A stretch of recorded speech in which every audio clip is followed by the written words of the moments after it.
오늘 우리에게 주시는 하나님 말씀 함께 봅니다. 오늘 우리에게 주시는 하나님 말씀은 마태복음 13장 1절부터 9절입니다. 그러면 다 함께 읽습니다.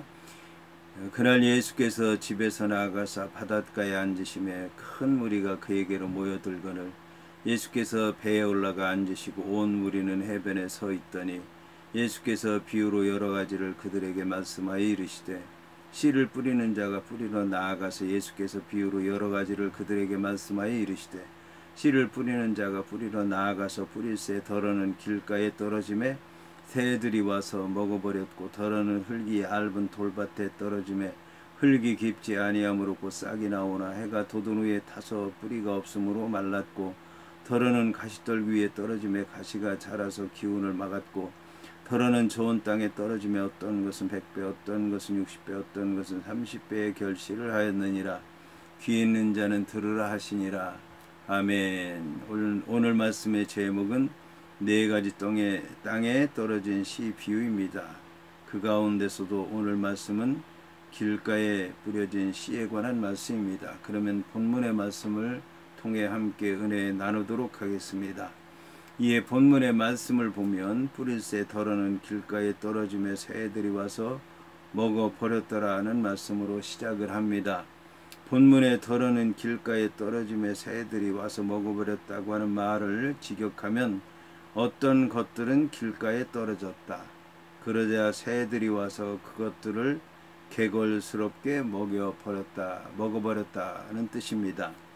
본문의 길이라고 하는 말은 생활 방식을 뜻하는 호도스라고 하는 말로서 70인역에서는 히브리어 데레크의 번역어로 사용되었습니다. 이 단어의 가장 기본적인 의미는 계속 걸어 다님으로써 닦여진 길이라는 뜻을 지닙니다. 이는 밭구랑 사이를 따라서 만들어진 길을 가리키는데 이러한 밭고랑 사이의 길은 사람들이 다니고 계속해서 다님으로써 사람들의 발길에 의해서 단단하고 반질반질하게 다져진 길을 가리키는 것입니다. 따라서 이 길은 단단하게 다져진 상태이기 때문에 씨앗이 떨어지게 되면 씨앗이 묻히지 않게 되고 땅에 그대로 남게 돼서 눈에 띄게 마련입니다. 본문의 비유에서 길가의 결정적인 특징은 마음이 굳어져 있어서 새로운 씨가 자신의 마음속에 뿌려질 가능성이 처음부터 전혀 없었다는 말씀입니다. 이것은 결국 인간 영혼이 복음으로 대표되는 새 진리에 대해서 아예 처음부터 철저하게 배격하고 거부하는 것을 말하는 것입니다. 이렇게 된 데는 여러 가지 이유가 있습니다. 첫째는 본인의 생활 습관 때문이라고 할 수 있습니다. 하나님의 말씀은 나를 포기하고 하나님의 뜻을 받아들이는 것인데 나의 생활 습관이 몸에 배서 하나님의 뜻을 받아들이기가 쉽지 않은 것입니다.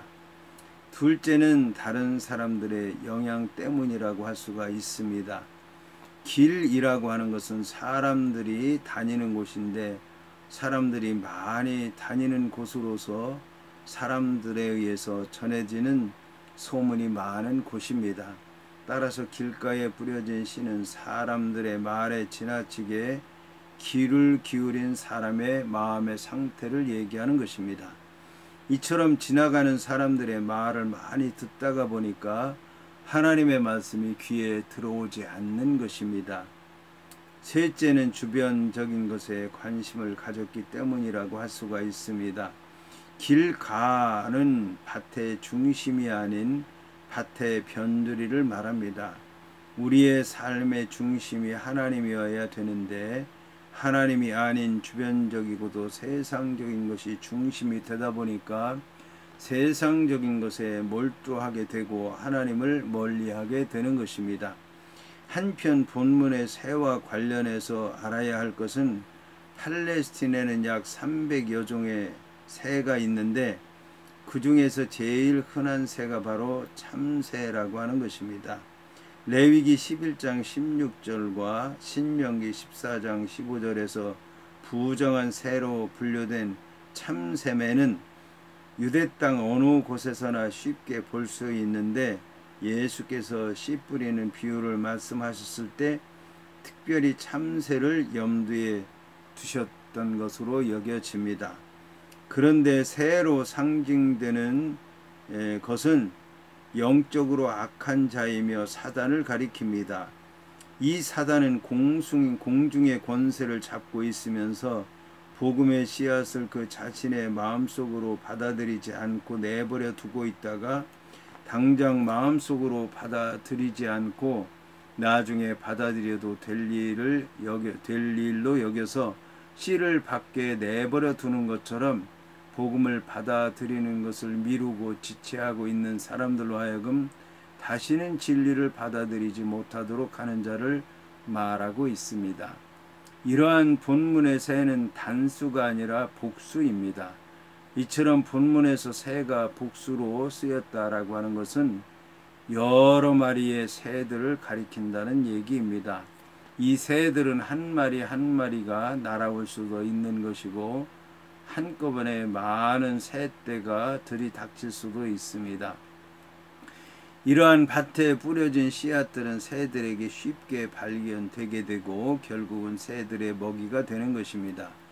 여기서 우리는 인간이 받아들이지 않는 복음의 씨앗은 그대로 밖에 내버린 채로 있는 것이 아니라 새들이 와서 먹어 치우듯이 악한 자들에 의해서 빠르게 없어져 버린다라고 하는 것입니다. 여기서 길가와 같은 밭을 가진 사람의 마음의 밭은 씨앗을 대수롭지 않게 생각하고 거부했지만 복음을 받아들이지 않게 되면 결과적으로는 선과 악, 하나님과 사단, 천국과 멸망의 길이 한가름 날 때 결정적으로 심판대에 서게 되고 심판을 면하지 못하게 된다라고 하는 것입니다. 이처럼 복음의 반대 세력은 지금도 기회만 있으면 거부된 씨앗을 앗아가기 위해서 혈안이 된 채로 적극적으로 활동하고 있다는 것입니다. 여기서 우리는 복음이라고 하는 것은 복음의 능력인 예수 그리스도와 복음의 전파자에 의해서 좌우되는 것만이 아니라 복음을 받아들이는 사람에 의해서도 좌우된다라고 하는 것을 알아야 할 것입니다. 그리고 복음이 전파되었을 때에는 복음을 신속히 받아들여야 된다라고 하는 것입니다. 복음을 빨리 받아들이지 않으면 복음은 사단의 것이 되는 것입니다. 그러면 내 마음의 밭은 사단의 집이 되는 것입니다. 본문에서 먹어버렸다라고 하는 말은 카테스티오라고 하는 단어에서 왔는데, 카테스티오라고 하는 말은 철저하다라고 하는 뜻을 지닌 카타라고 하는 말과 먹어버린다라고 하는 뜻을 지닌 에스티오라고 하는 말이 합쳐진 말로서 조금도 남김없이 완전히 먹어 치워버리는 것을 얘기하는 것입니다. 이것은 새들이 아주 굶주렸다고 하는 것을 말하며 씨앗을 기다리고 있었다는 것을 말하고 신속하게 먹어 치운다라고 하는 것을 얘기하는 것입니다. 이 씨앗은 뿌리를 내리기도 전에 삼켜진 것입니다. 이것은 복음이 정말 전파되었는가 하고 의심할 정도로 완전히 없어진다는 말입니다. 그런데 복음을 가리키는 씨앗만 없어지는 것이 아니라 내 마음에 복음을 받아들일 여지까지 없어진다고 하는 것을 분명히 알아야 될 것입니다.